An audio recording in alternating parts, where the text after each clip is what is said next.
भाई अगले केस पे चलते हैं। अगला केस कहाँ का है, कहाँ की कहानी है? भाई ये कानपुर का है। और कानपुर में ये आज से 40-45 साल पहले हुआ। एक साधारण सा इंसान जिसका नाम था रामकरण। रामकरण जिसके मम्मी पापा इस दुनिया में थे नहीं, और उनकी ज़मीन जायदाद थी। ज़मीन जायदाद में खेत, जहाँ पर वो बुआई वगैरह हुआ करती थी, खेत खलियान हुआ करते थे रामकरण के। और रामकरण सिर्फ इसी चाह में था कि कोई एक अच्छी जीवन साथी मिल जाए, और किस्मत से वही हुआ कि एक अच्छी जीवन साथी उन्हें मिली। वक्त बीतता गया और उनसे 6 बच्चे हुए, 6 के 6 लड़के। सबसे छोटे वाले की जो उम्र रही 4 साल, सबसे बड़े वाले की जो थी वो 17 साल। अच्छा खासा समय था, बहुत खुशहाल परिवार था। इनके जो लड़की के मम्मी पापा थे वो रहते थे कानपुर से कुछ 20-30 किलोमीटर दूर। तो उस टाइम पे घोड़ा गाड़ी हर किसी के पास हुआ नहीं करती थी। रामकरण अपना जो आना जाना था वो साइकिल पे ही किया करता था। बच्चों को ले जाना, घुमाना फिराना, सब कुछ जो था, घर घर में अच्छा खासा प्यार मोहब्बत सब कुछ थी। एक टाइम पे जो रामकरण की वाइफ थी, उनको पता नहीं पेट में क्या डिसीज़ हुई या फिर क्या पेट में हुआ, समझ नहीं आया। उनके पेट में बहुत ज़्यादा दर्द रहने लगा। अब जब आपस में बातचीत होती है तो उस टाइम पर नहीं थी ये सारी अल्ट्रासाउंड वगैरह की टेक्निक, तो जो गांव में वैद्य हुआ करते थे वो इलाज करवाया करते थे। तो वैद्य के पास ये लोग जाते थे और वो कुछ अपनी तरफ से आयुर्वेदिक दवाई दे देते थे, जो बहुत गर्म दवाइयाँ होती थी, जिससे अगर पेट ठीक हो गया तो कोई और बीमारी हो गई, उससे कोई और बीमारी हो गई। वक्त वक्त चलता रहा, बीतता रहा, बीतता रहा, लेकिन ये कभी उस लेवल तक नहीं पहुंच पाए कि किसी बड़ी हॉस्पिटल या बड़े किसी दवाखाने तक पहुंच जाए जहाँ पर ठीक हो जाए। 1 साल उस सिचुएशन में ये रही, रामकरण की जो वाइफ थी, और फिर ये एक्सपायर हो गई। इन्होंने अपने जीवन को अलविदा कह दिया। धीरे धीरे वक्त गुजरता रहा। अब रामकरण को ये तो समझ में आ गया था कि यार मैं अकेला वो इंसान हो गया हूँ जो मेरे को अपने 6 बच्चों को संभालना है। और सबसे छोटे वाले बच्चे 4-5 साल 6 साल के, जो बच्चे बार बार पूछ रहे हैं मम्मी कहाँ है, मम्मी कहाँ है, उनके लिए तो वो सारी चीज़ें ऐसी थी कि समझ में ही नहीं आ रही। तो रामकरण का उस टाइम पे जो उपजाई थी, मतलब खेतों का जो फसल थी, उसका सीज़न आ रखा था। तो रामकरण ने सोचा कि मैं एक काम करता हूँ, अभी 6 के 6 बच्चों को थोड़े टाइम के लिए नानी के पास छोड़ देता हूँ इनकी, और मैं अभी फसल पर ध्यान देता हूँ। इन सब इमोशनल चीज़ों में फसल का काम रह जाएगा। तो रामकरण क्या करता है, वही साइकिल पे एडजस्ट करके 2-3 को आगे बैठाया, 2-3 को पीछे बैठाया, निकलता है अपने, सीधा नानी के वहाँ पहुँचता है और नानी से बातचीत करता है। तो उस टाइम पर नानी का मुंह बना हुआ था, जैसे होता है कि ये रिस्पॉन्सिबिलिटी हमारे ऊपर भी थोप रहे भाई। नाना जी फिर भी खुले हाथों से बच्चों को स्वीकार लिए कि आ जाओ, कोई दिक्कत नहीं है। अब उस टाइम पे ये था कि नानी बार बार बोल रही थी कि ठीक नहीं हुआ, ठीक नहीं हुआ, ठीक नहीं हुआ।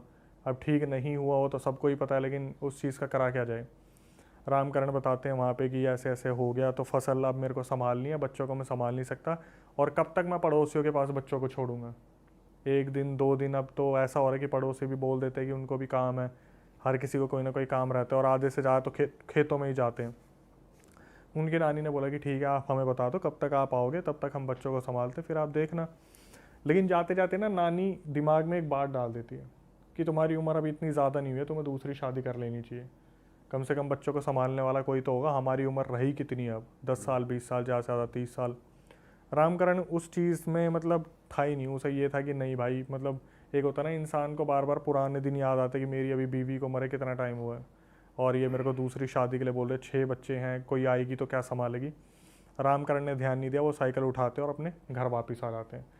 ये अपनी फसल पे ध्यान देना शुरू करते हैं। फसल वगैरह जो लगी हुई थी, उनका दिमाग यही चल रहा था कि भाई मेरे को पैसे इकट्ठा करना है, बच्चों की परवरिश करनी है, और वैसे ही किसानों को इतना ज़्यादा पैसा मिलता नहीं उनके फसल का।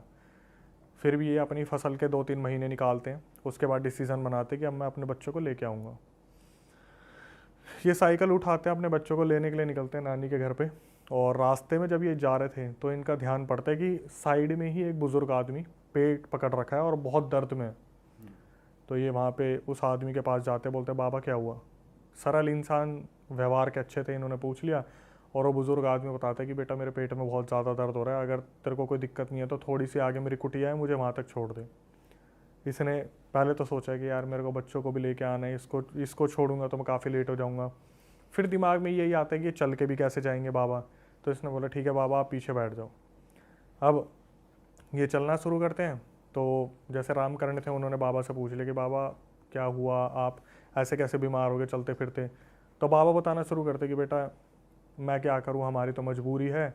गांव में हम रहते थे, तो वहाँ पर हम नीची जाति से हैं तो ऊंची जाति वाले हमें बहुत डांटते हैं, मुंह नहीं लगाते, तो हमें खेतों में अपनी कुटिया बनानी पड़ी। एक मेरी लड़की है, गांव वाले उस पर भी गंदी नज़र रखते थे, तो ऐसे ऐसे मैं अपने गांव से खिसक के यहाँ पे आ गया। अब फिर इसने पूछना शुरू करा रामकरण के बारे में कि आप क्या कहाँ जा रहे हो, यहाँ से कैसे निकलना हुआ। तो इसने बताया रामकरण ने कि ऐसे ऐसे 6 बच्चे हैं, बीवी एकदम से ऐसे ख़त्म हो गई, ज़िंदगी उजड़ सी गई है और दूसरी शादी के लिए बोल रहे हैं, ऐसा ठीक नहीं होता, फसल भी इस बार इतनी अच्छी नहीं हुई, पैसे भी पता नहीं कैसे होंगे, अब बच्चों को लेने जा रहा हूँ, पता नहीं बच्चों को कौन संभालेगा। तो ये रामकरण तो भरा बैठा था, इसने सब कुछ उस बाबा के आगे बोल दी।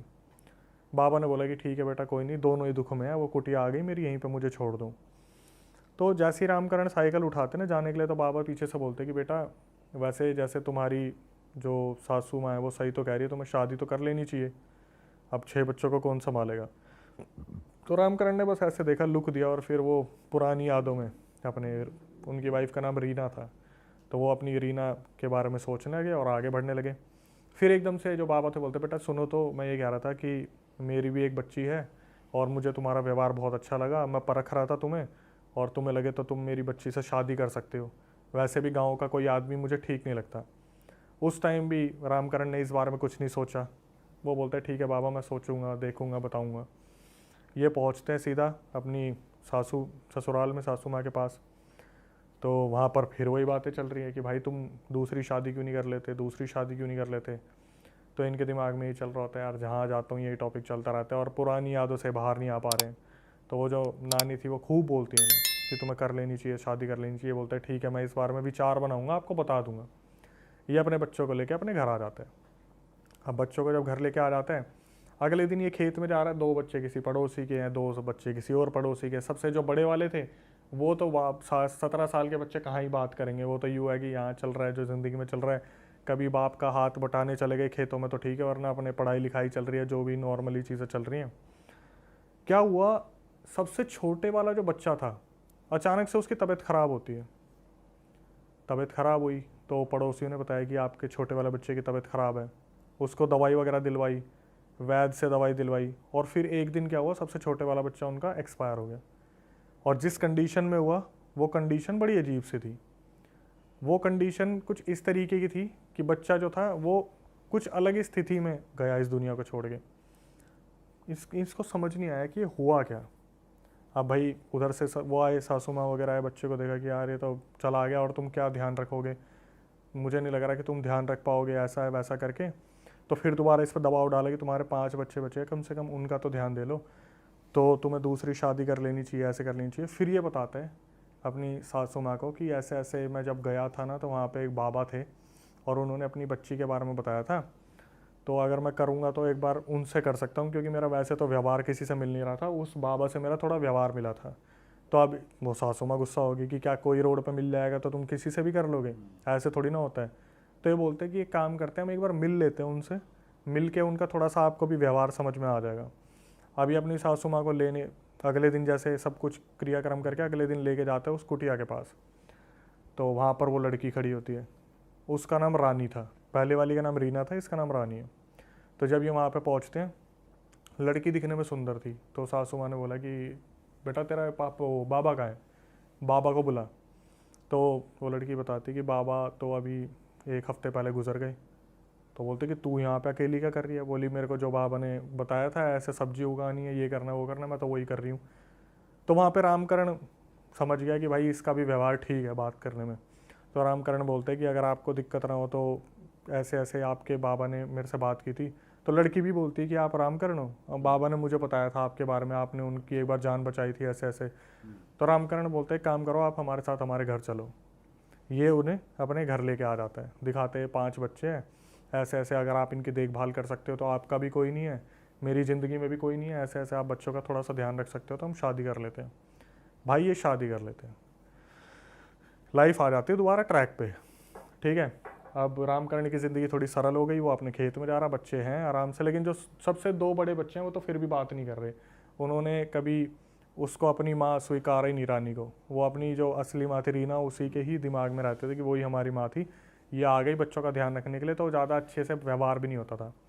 अब कैसे ये लोग सोया करते थे, जैसे घर में घुसते ही एक बहुत बड़ा आंगन है, राइट हैंड साइड में वॉशरूम है, अंदर जाते ही किचन बाहर की तरफ और 2 पीछे कमरे हैं, जिसमें एक कमरा बच्चों को दे रखा है और एक में पति पत्नी ये सोते हैं।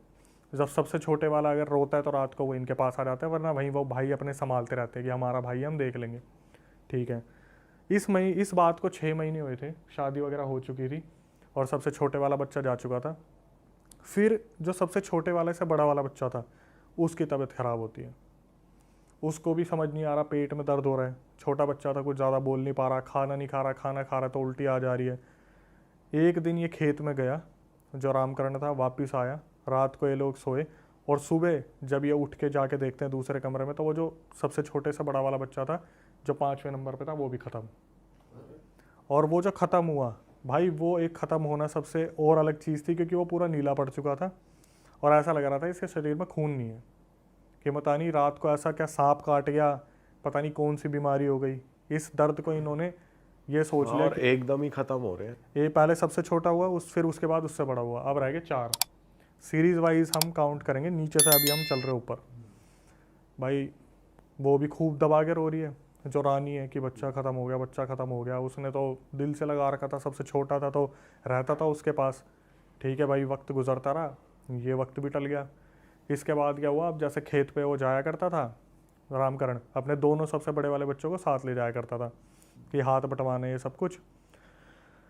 जो उससे 2 ऊपर बच्चे थे, उन दोनों की एक साथ तबीयत ख़राब हुई। 5-6 महीने के डिस्टेंस में फिर दोबारा उनकी तबीयत ख़राब हुई।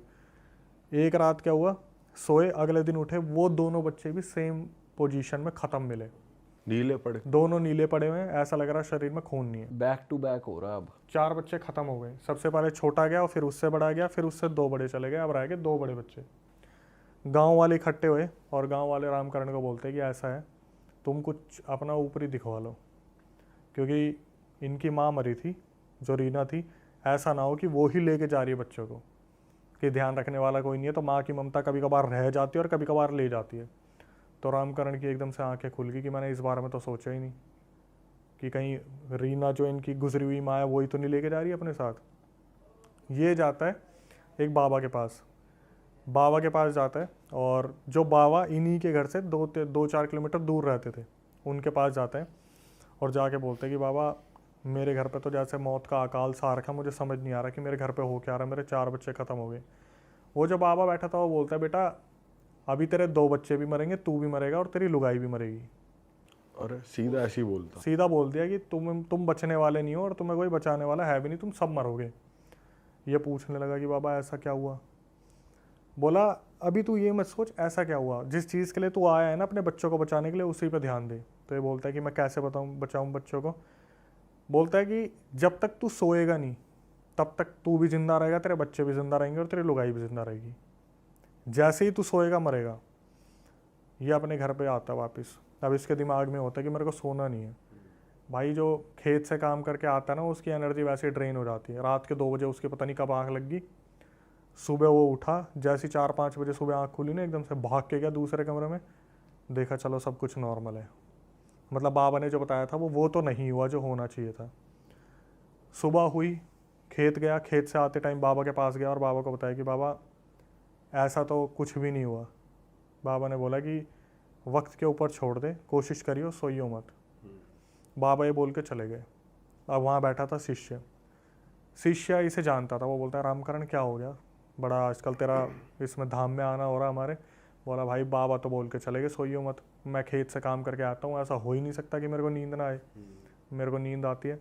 आदमी वैसे भी सोएगा ही अगर, मतलब ये तो बात ही है। हाँ, शिष्य ने बोला, देख भाई बाबा ने बोला है तो कुछ तो होगा, तू एक काम कर, तेरे को मैं एक सॉल्यूशन देता हूँ, उस सॉल्यूशन को कर ले, 2-4 रात तो तेरे को नींद नहीं आएगी। ये बोला, क्या करूँ। बोला, जाते ना कहीं पर कट मार लियो, हाथ पे पैर पे कट मार लियो और उस पर नमक लगा लियो। उस टाइम पे यही सॉल्यूशन थे 40-50 साल पहले। कोई ना दवाई ना कुछ ना ये। बोला, जहाँ कट मारेगा वहीं नमक लगा लियो तो पूरी रात तड़पता रहेगा, नींद तुझे आएगी नहीं। अगर बच्चों को बचाने के लिए गुरुजी ने बोला तो कर ले। भाई ये जाता है अपने घर पे, पैर पे मारता है कट और उस पर लगा लेता है नमक। अब ये पूरी तड़प रहा है, बुरी तरीके से तड़प रहा है। रात के 2:30-3 बजते ही जो इसके बगल में सो रही थी ना रानी, वो उठती है और दूसरे कमरे में जाती है। ये देखते हैं कि ये कहाँ चल दी एकदम से उठ के, बच्चों को देखने गई हो। फिर एकदम से इसे ध्यान आता है, बाबा ने बोला था सोना नहीं है। ये जब उधर जाके कमरे में झांक के देखते ये देखता भाई इसकी जो नई बीवी थी रानी, वो 7-8 फुट की हो रखी है, पूरी सफ़ेद, उसने कपड़े नहीं पहने, लंबे सफ़ेद बाल, और वो बच्चे की तरफ घूर के देख रही है। ये समझ गया कि मैंने जिससे शादी कर ली ये ही है कोई दिक्कत। वो 7-8 फीट की हो रखी है। नॉर्मल लड़की की जगह 7-8 फीट की हो गई है, और कपड़े भी नहीं पहने कपड़े हुए। नहीं पहने, सफ़ेद शरीर, उसने बैक साइड से देखा, लंबे लंबे बाल है, सफ़ेद, इसकी सांसें ऊपर नीचे हो गई। इसने इसको ध्यान आया कि ऐसे सिचुएशन में क्या करा जा सकता है। वह अपने कमरे में वापस आया और चिल्ला के बोला रानी, तो वो वापस भाग के आई, और जब आई तो बिल्कुल नॉर्मल। बोली क्या हुआ क्या हुआ? बोले तू कहाँ गई थी? बोले कि मैं बच्चों को देखने गई थी, आराम से सो रहे नहीं सो रहे। तो इसने दिमाग लगा, बोले कि मेरे पैर में आज कट लग गया इतना बड़ा, इस पर दवाई वगैरह लगा, मेरे को नींद नहीं आ रही है। तो वो अपने पट्टी वट्टी करने बैठ गई। अब ये वही दर्द का करता रहा और वो आके बगल में सो गई। अब इसे समझ में आ गया था कि क्या हो रहा है कांड, कि इसने जो नई शादी करी है उसी से ही दिक्कत हो रही है। ठीक है, जैसे ही सुबह हुई ये खेत छोड़ो सीधा गया बाबा के पास, और बाबा को बताया कि ऐसे ऐसे मैंने वो चीज़ देखी है। तो बाबा बोले मैंने भी तो यही कहा था, जब तक जगेगा तब तक बचोगे, सोते ही वो तेरे बच्चों को लेकर चली जाएगी। अब इसने हाथ पैर जोड़ने शुरू करे कि बाबा बचा लो, मेरे 4 बच्चे तो वैसे ही ख़त्म हो गए, अब 2 बच्चे बचे हैं उनको भी ले जाएगी, ऐसे कैसे मैं छोड़ दूँ मेरे बच्चे। बाबा ने बोला देख बेटा, किसी भी एक बच्चे को बचा सकता है तू, किसी एक बच्चे को बचा सकता है, किसी एक को तो ये लेके जाएगी ही जाएगी। अब ये बोलता है कि मैं किस बच्चे को बचाऊं, बाप के लिए। पूछा बाबा से कि ये है क्या चीज़ की? आगे खुलेगा सब कुछ। अच्छा। तो इसने बोला कि क्या कर सकते हैं। तो वो बाबा ने बोला देख, सबसे बड़े वाले बच्चा तेरा 17-18 साल का है, उसने ज़िंदगी जी रखी है, उसको जाने दे, और जो 5वें नंबर का बच्चा है वो तेरा अभी 14-15 साल का है, उसे जीने दे। सबसे बड़े वाले ने जो सबसे ज़्यादा ज़िंदगी देखी है उसका बलिदान कर, और उससे नीचे वाले को रहने दे। अब ये बोलता है फिर करूँ क्या? तो ये बोलता है एक काम कर, जो 5वें नंबर का बच्चा है ना, जो छोटे वाला है जिसे बचाना है, उसको आज कोई भी ठस्सा दे के किसी पड़ोसी को सुला दे। ये बोलता है और कोई चारा कुछ ऐसा हो जिससे मैं बच सकूं? सीधा बोलता है और कोई ऑप्शन नहीं है, ज़्यादा दिमाग चलाएगा तो दोनों बच्चों को ले जाएगी वो, एक को तो बचा कम से कम। यह आता है घर पे वापस। अब जो इनकी पूरी प्लानिंग हुई थी कि बाबा मैं बचूंगा कैसे इन सब चीज़ों से, अगर मैं आपके बताए रास्ते पे चल रहा हूँ। तो बाबा बोलते देख ऐसा है, जैसे ही आज रात वो तेरे बच्चे पे हमला करेगी, तू मेरे पास आएगा और मैं अपने शिष्यों के साथ तैयार बैठा रहूँगा, आगे मैं बताऊँगा क्या करना है, बस तू इतना ध्यान में रखियो, तेरा बच्चा गायब हो और तेरे को भाग के मेरे पास आना है। ये बोलता है ठीक है। वो ये अपने कट मारा होता है, पैर में नमक लगाया होता है, दर्द हो रहा होता है, ये देखता है 2:30-3 बजे वो उठी, जो रानी थी, दूसरे कमरे में गई। अब जैसे ये होता है ना कि मैं एक बार बचाने की अपने बच्चे को कोशिश करूँ, ये उस कमरे में घुसा और देखा रानी जो थी वो हवा की स्पीड से वहाँ से बच्चे को लेके हाथ में गायब। दीवार आर पार? दीवार तो भाई वो बताया था ना, कमरे के बाहर ही आंगन था, वो पार गई। अच्छा। ये बस यूँ चिल्लाता रह गया रानी, इतने में तो वो हवा में पार गई, बच्चे को हाथ में उठा के, चुड़ैल डायन जो भी हो, पिशाचिनी, आगे पता चलेगा। ये भागा सीधा बाबा के पास। बाबा वो तो ले गई, वो शिष्यों के साथ खड़े होते कि चलो फटाफट। इसको बोलता है रामकरण को, मेरे को वहाँ पे लेके चल जहाँ पे वो बाबा और कुटिया और वो बच्ची तेरे को मिली थी। भाई ये भागे वहाँ जाते हैं, वहाँ पे कुछ नहीं होता, सिर्फ एक पीपल का पेड़ होता है। मतलब रामकरण के साथ छलावा हुआ था, सिर्फ और सिर्फ एक पीपल का पेड़। ये देखना शुरू करते हैं, बाबा को बोलता बाबा आपने तो बोला था मेरे बच्चे को कुछ नहीं होगा, आप बचा लोगे। बोलता बच्चे को देखना शुरू करो इधर उधर। तो पीपल के पेड़ के पीछे सबसे बड़ा वाला बच्चा पड़ा हुआ था इनका।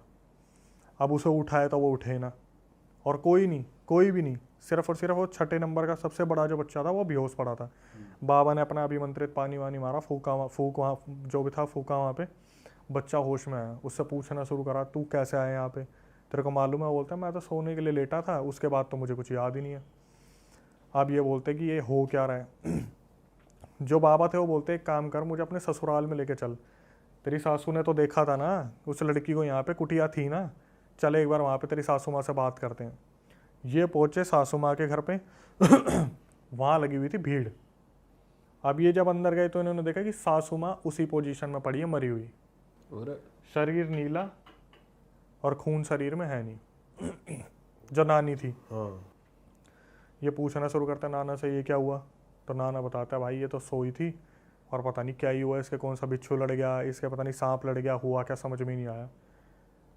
भाई वो जो बाबा थे वो अपना दिमाग चलाना शुरू करते हैं कि यहाँ पे कुछ तो गलत है।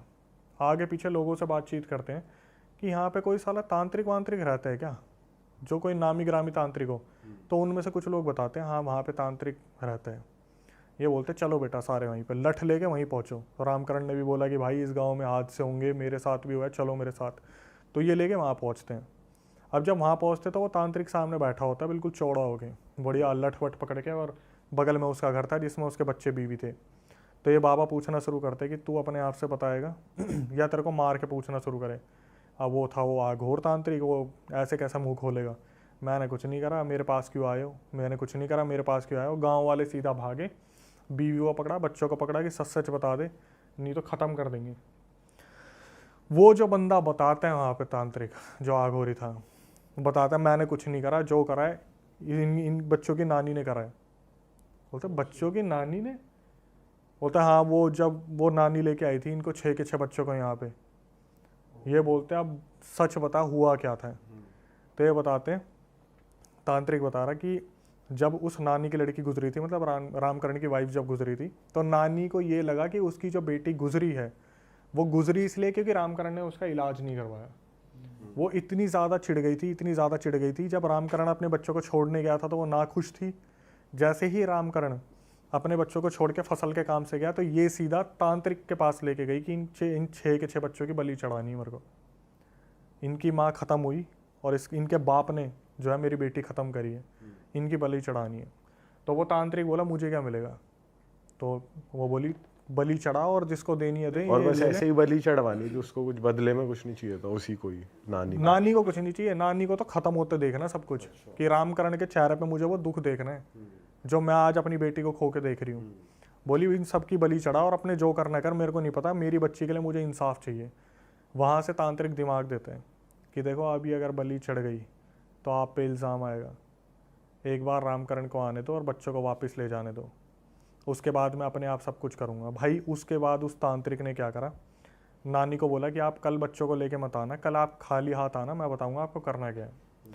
जब अगले दिन ये जाती है नानी, तो वो तांत्रिक बोलते हैं कि आपको उसको बस ये फोर्स करना है कि वो शादी करे, दूसरी शादी करे।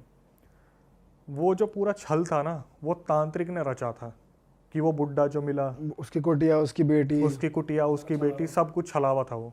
इसने क्या करा था, जो तांत्रिक था इसने क्या करा, जो इसको पिशाच की सिद्धि थी ना, इसने एक रात जब नानी को बोला था आप कल आना, उस रात अपने पिशाच जो गुरु थे उससे बात करी कि ऐसे ऐसे जो है वो बलि आ रखी 6 और भोग चढ़ाऊंगा आपको। तो पिशाच ने बोला कि पूरा छल रचा जाएगा और ऐसे ऐसे उस रास्ते पे ऐसे ऐसे उसको वो मिलेगा, पर सबसे बड़े वाले लड़कों की बलि मुझे चाहिए। जो पिशाच था सबसे बड़ा, उसने बोला सबसे बड़े वाले बच्चों की बलि मुझे चाहिए, 2 की, और दो पिशाच मैं अपने दे रहा हूँ, एक 2 की बलि लेगा, एक 2 की बलि लेगा। 4 तो जा चुके थे, 2 बचे थे, वो सबसे बड़े वाले पिशाच के थे।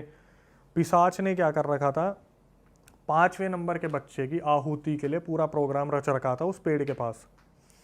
हुआ क्या, लाना था 5वें बच्चे को, और बाबा को पता था कि 5वें बच्चे की बलि चढ़नी है। बाबा ने 5वें बच्चे को भेज दिया पड़ोसियों के घर पे, और 6ठा बच्चा ये उठा के ले गए। 6ठे बच्चे का नंबर अभी आया नहीं था मौत का। 6ठे बच्चे को देखते ही पिशाच ने उसे वहीं छोड़ दिया, और जिसने ये पूरा कार्यक्रम करा था वो थी नानी। पिशाच ने उसकी बलि ले ली नानी की, कि धोखा दे दिया। हाँ। अब हुआ क्या, सारे बोले गांव वाले इसको जान से मारेंगे।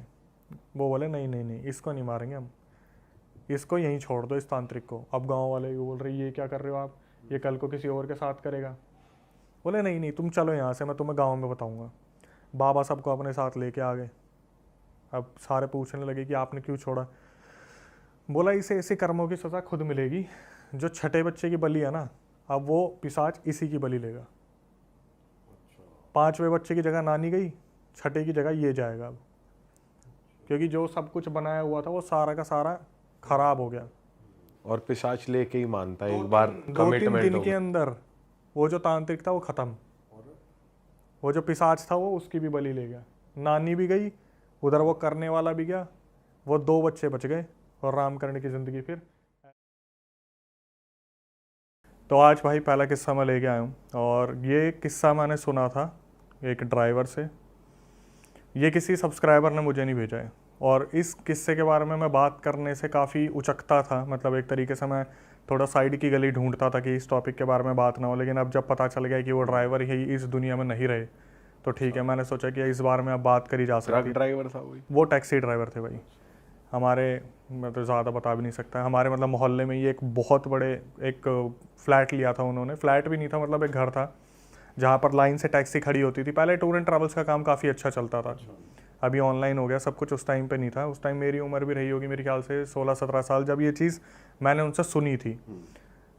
काफ़ी टाइम पहले वो अलग अलग अफवाहें आती थी ना, काला बंदर और वो प्याज मांगने वाली चुड़ैल, तो उसी दौरान ये सारी चीज़ें हुई थी जब काफ़ी पॉपुलर हुआ था ये वाला केस। लक्कड़ बग्गा वाला जब केस हुआ। हाँ, जब ये सारी लेजेंडरी चीज़ें निकल के आ रही थी, मुंह चुबा वगैरह, जब डिस्कस होता रहता है आपस में, तो उस टाइम पर वो टैक्सी ड्राइवर थे और हम बैठे हुए थे साथ में। तो उनका यही होता था काम, सुबह अपनी टैक्सी चलाई, शाम को आराम से बैठे नॉर्मली जैसे डिस्कस वगैरह करते रहते हैं। तो उधर वो टॉपिक चल रहा था कि उस गांव में ऐसा हुआ, उस गांव में ऐसा हुआ। अब उस गांव का तो खैर मैं नाम भी नहीं याद मुझे, बस इतना पता है कि हरियाणा राजस्थान की तरफ का कोई गांव था वो, और मैं एक्यूरेट लोकेशन नहीं बता पाऊंगा उसकी। वहाँ पर क्या हुआ था, एक गांव था जिसमें टैक्सी चलाने वाले ही 2 लड़के थे, ठीक है, और वो नाइट ड्यूटी प्रेफर करते थे क्योंकि रात का काम उन्हें मिलता था कंपनी की तरफ से। आज भी बहुत सारी ऐसी वहाँ पर फैक्ट्रीज़ है जहाँ पर बियर बनती है, जो अपनी बियर पीने वाली होती है, वो सारी चीज़ें बनती है। तो उनको उस चीज़ से रिलेटेड काम मिला था कि वहाँ के जो लोग काम करने वाले थे उन्हें पिक एंड ड्रॉप की सर्विस देनी थी।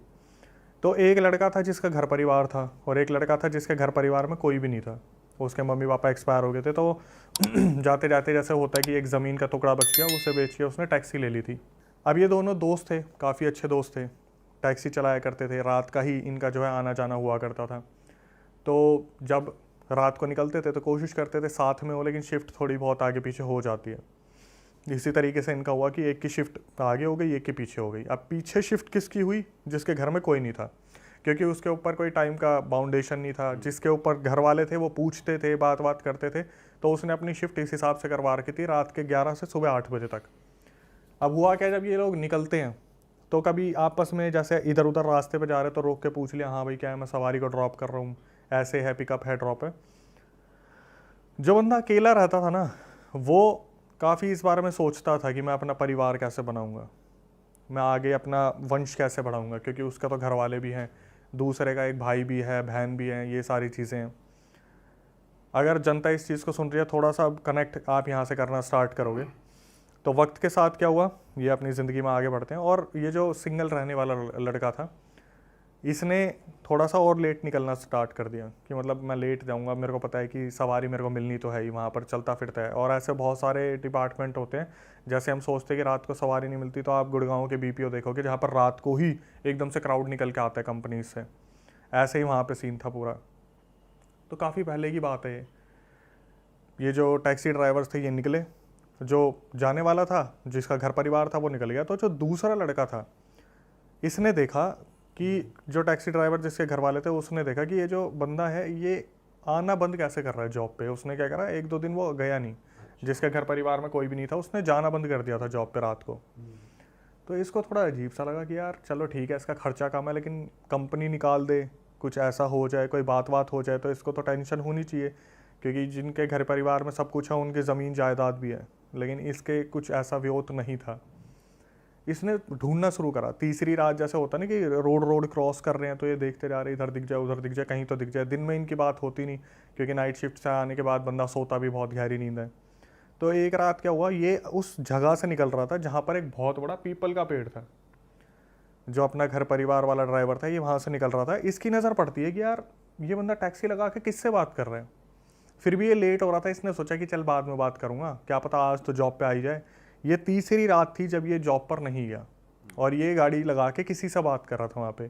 ये चीज़ उस ड्राइवर ने देखी और ये सोचा कि मैं इससे बात करूँगा। ये अपनी ड्यूटी पे चला गया। अब कंपनी में यही बात हो रही थी कि भाई वो क्यों नहीं आ रहा, सुरेश उसका नाम रख लेते हैं कि सुरेश क्यों नहीं आ रहा है। तो इससे पूछा गया, इसका नाम अनिल रख लेते हैं। अनिल से पूछा गया कि यार तेरे तो गांव का है, तू बात कर, उसकी नौकरी चली जाएगी, हमें भी ज़रूरत है। एक बंदा है ड्राइवर जो 2-3 साल से काम कर रहा था, उसने अचानक से आना बंद कर दिया।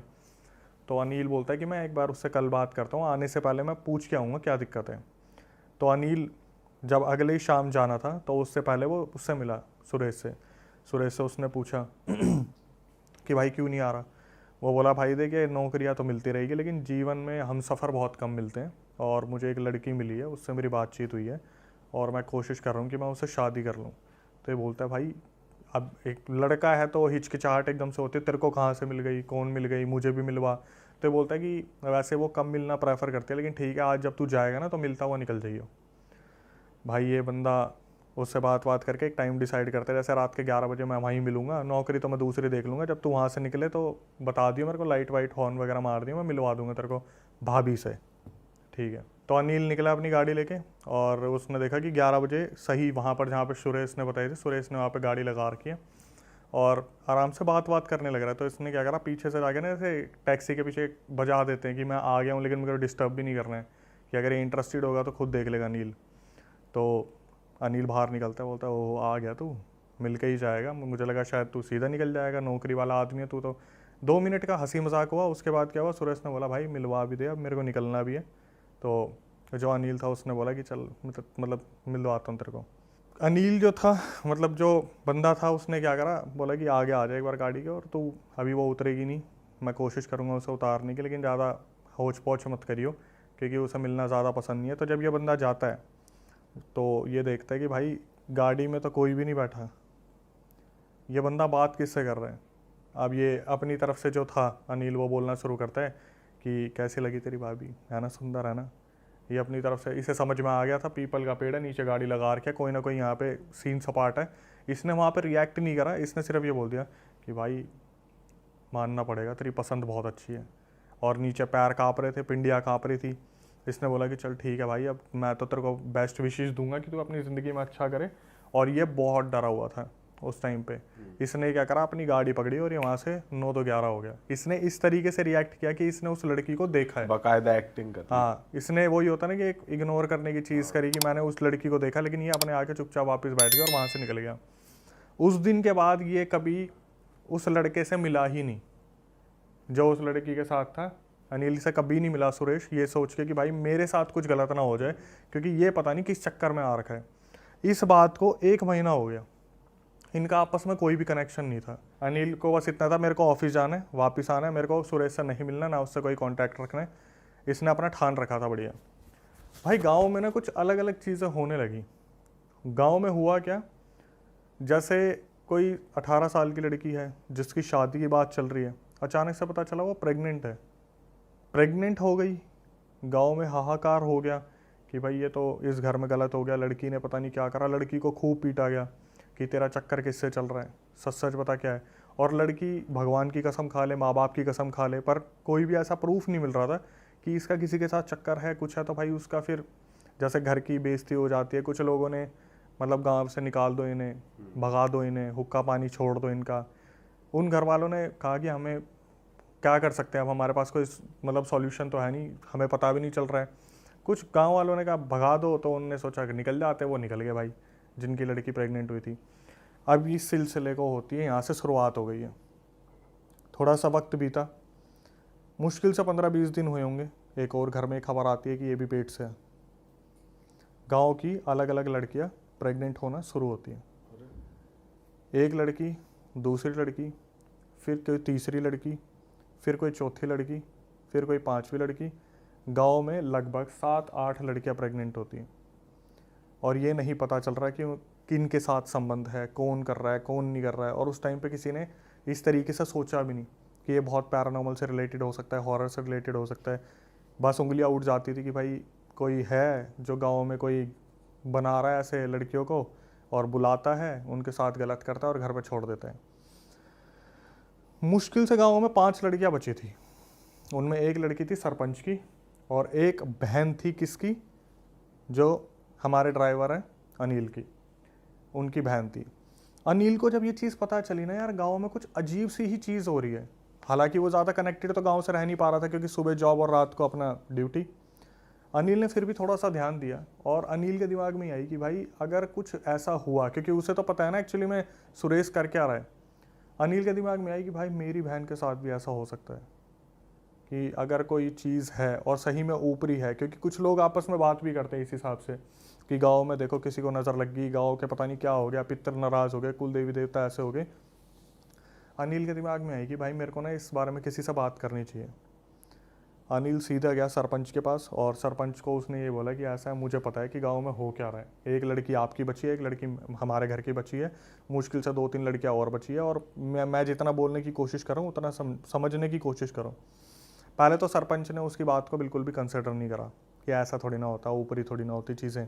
अगर मैं इन चीज़ों पर बिलीव करूँगा तो गाँव तो मेरे ऊपर ही सवाल उठा देगा। बच्चलन लड़कियाँ थी। अब जब सरपंच की लड़की के साथ होता तो वो एग्री भी करता इस चीज़ को। उसे तो ये था मैं तो अपनी लड़की पे पूरा ध्यान दे रहा हूँ, उसे बांध के रखूँगा, ऐसा होगा वैसा होगा। जब वो कुछ लोग होते हैं ना जो आसपास से सुन लेते हैं कि भाई किस चीज़ के बारे में डिस्कशन हो रहा है, कुछ बुजुर्ग लोग भी थे, उन्होंने भी बोला अरे भाई इसकी बात तो सुन ले, क्या बताना चाह रहा है। तो अनिल बताता है कि ऐसे ऐसे ना मैंने सुरेश को देखा है और वो गाड़ी में बैठा था और मुझे नहीं पता वो किससे बात कर रहा था, लेकिन मुझे इतना पता है कि कुछ ऊपरी चीज़ है, कोई तो है जो दिक्कत दे रहा है। इन्होंने एक बस वो होता ना कि अंधेरे में तीर छोड़ दिया, वो जाके लगेगा नहीं लगेगा ये नहीं पता। सरपंच ने बोला कि कहाँ मिला था वो। उसने बताया कि ऐसे ऐसे वहाँ मंदिर के पीछे आगे जाके एक पीपल का पेड़ पड़ता है और वहाँ पे सारा अपना उतारा करते हैं, जो दूसरे गांव के लोग हैं, हमारे गांव के लोग हैं, वहीं पे ऐसे ऐसे गाड़ी लगा के वो उससे बात कर रहा था, मेरे को मिलवाया और मिलते टाइम मैंने कुछ नहीं देखा और वो ऐसे बात कर रहा था। तो अनिल ने बता दिया कि मुझे तो लगा सुरेश का दिमाग चल चुका है, लेकिन अब मैं कनेक्ट कर पा रहा हूँ कि कोई ना कोई तो दिक्कत है। भाई इन्होंने पूरा इसी तरीके से प्लान बनाया। अब धक्का लगेगा एकदम से, देखना क्या हुआ। इन्होंने इसी तरीके से प्लान बनाया, काम करेंगे रात के 11 बजे आता है ना वो, गाड़ी लगाते हैं ना, रात के 11 बजे ही उसे रंगे हाथ पकड़ेंगे किसके साथ है वो वहाँ पे। भाई ये लोग सारे इकट्ठे हुए और ये लोग चलना शुरू हुए। इन्होंने देखा पीछे से छन छन की आवाज़ आ रही है। पीछे मुड़ के देखा सरपंच के घर से उसकी बेटी निकल के जा रही है उस पेड़ की तरफ। अब सरपंच एकदम से हो गया कि भाई ये तो मेरी बेटी कैसे चल दी, और वो पीछे से आवाज़ लगा रहा सपना सपना बेटा कहाँ जा रही है, मेरी बात सुन, रुक जा, कहाँ जा रही है। सपना अपने होश में ही नहीं है, सपना आगे आगे। सब ने बोला सरपंच जी हम है साथ में, इसको चलने दो, देखने दो हो क्या रहा है। भाई सपना आगे आगे और गांव वाले पीछे पीछे, जैसे एक गली दूर कि इसे पता भी नहीं चलना चाहिए हो क्या रहा है। ये देखते हैं उसी पेड़ के पास गाड़ी लगी हुई है, वहाँ पर सुरेश है और सुरेश आराम से जैसे स्माइलिंग फेस होता है ना कि सामने से आ रही है, उसे तो टारगेट दिख रहा है। वो फटाफट से गाड़ी में बैठता है, सपना आती है, गेट खोलती है, सपना उसमें बैठ जाती है। अब इनके बीच में इतना कुछ कन्वर्सेशन होता है, इससे पहले गांव वाले लठ लेके खड़े हो जाते हैं आगे। अब भाई यहाँ पे इसकी हालत ख़राब हो जाती है सुरेश की कि पकड़ा गया, क्या होने वाला है, क्या होगा। तो इससे पूछा गया। उस टाइम पर सपना तब भी होश में नहीं थी। सपना बस जैसे यूँ बैठी हुई है तो बैठी हुई है और शीशे को देख रही है, जो कार का शीशा, उसे होश नहीं है। पोजेस्ड हो जाए वो इनको ये लग रहा था कि इसने वशीकरण करा है, इसने कुछ खिला दिया पिला दिया। अभी तक इन्हें पता ही नहीं था हो क्या रहा है। इन्होंने सुरेश से पूछना शुरू करा कि तूने बता क्या करा लड़कियों को। इनको अब भी उस पैरानॉर्मल पे नहीं था, इनको ये था कि भाई इसने तो कुछ खिला पिला दिया, ये गांव की लड़कियों को कुछ खिला रहा है जो अपने बहकावे में चल के आ रही है और उसके बाद ये कुछ गलत कर रहा है उनके साथ। ठीक है। पहले तो सुरेश ने एक्सेप्ट नहीं करा इस चीज़ को कि मैंने क्या करा क्या नहीं करा। फिर अनिल को बुलाया गया कि ऐसे ऐसा इसका बता, तूने जो हमें बताया था। तो उसने बताया कि तूने वो दिखाई थी, वो औरत थी तेरे साथ, मेरे को तो नहीं दिखी। बोला, फिर वो समझ गया कि मेरी पोल पुट्टी खुल चुकी है। एक्चुअली में हो क्या रहा था, सुरेश ने बताया कि अनिल से जिस दिन मिलवाया था ना, अब एक मर्द की वो होती है कि भाई मैं कुछ फिजिकल बनाने की कोशिश करूं, वो लड़की नहीं थी, वो किसी लड़की की आत्मा थी जिसने उस पेड़ के ऊपर सुसाइड करी थी लटक के। अच्छा। हाँ, जिससे वो गाड़ी में मिला करता था। इसने क्या करा, एक दिन आगे बढ़ के उसके हाथ पे हाथ रखने की कोशिश करी, वो हाथ इसका आर पार निकल गया। अरे भाई साहब। इसने सुरेश ने उससे कहा, इसने खुद बताया कि मैंने उससे फिर कहा कि ऐसे ऐसे संबंध बनाने तो एक मर्द का ऐसा होता है वैसा होता है। तो वो जो आत्मा आ रखी थी उसने पता क्या बोल दिया इसको कि मैं तुझे छोड़ के भी नहीं जा सकती और तू मेरे साथ संबंध भी नहीं बना सकता। एक काम कर, गांव में जिस लड़की को तू बोलेगा मैं उसके अंदर आ जाऊंगी और उसे उठा के ले आऊंगी, तो उसके साथ संबंध बना लियो, होंगी तो उसके अंदर मैं ही। ये वहाँ पर ये चीज़ बोली गई। अभी सस्पेंस और तगड़ा खुलेगा। ये पता चल गई। अब भाई एक एक के नाम गिरना शुरू करे, उसके साथ भी तूने करा, हाँ, उसके साथ भी तूने करा, हाँ, जो परिवार इनने गांव से भगा दिया था उसके साथ भी तू नहीं करा था, हाँ। भाई अब गांव वाले को गुस्सा क्यों नहीं आएगा कि 7-8 लड़कियां इसने पेट से कर दी और ये सोच रहा था किसी को पता भी नहीं चलेगा, ऐसा हो जाएगा वैसा हो जाएगा। गांव वालों ने लठ मार मार के सुरेश को वहीं मार दिया, जान से मार दिया। जान से मार दिया। उसके बाद जब सरपंच बोला ना कि बेटी चल, सपना चलना यहाँ से, वो सपना स्माइल करके पता क्या बोलती है कि मुझे तो सुरेश चाहिए ही था, मैं तो चाहती थी कि इसे कोई मार दे, इसे मारोगे तभी तो ये मेरे साथ जाएगा, मैं इसे लेने ही तो आई थी, इसी तरीके से जाना था। मतलब सपना के अंदर जो स्पिरिट थी उसने प्लान ही इस हिसाब से करा था कि इससे मैं कुछ ऐसा करवाऊंगी जिससे गांव वाले इसे मार देंगे और मैं इसे अपने साथ लेके चली जाऊंगी। अरे वाह, आपने ये वीडियो यहाँ तक देख ली भाई, तुमने हमारी मेहनत सफल कर दिया। तुम ही लोग हो असली रियल हिट। और अगर आपको बहुत मजा आ रहा है ऐसी क्लिप्स में, ऐसी वीडियोस में, तो फटाफट जाइए प्लेलिस्ट पे बिंज वॉच कीजिए, सारी वीडियोस देख डालो और मौज काटो। That is it. हम मिलेंगे नए पॉडकास्ट में, नई क्लिप में। Till then bye bye, see you, take care, do subscribe.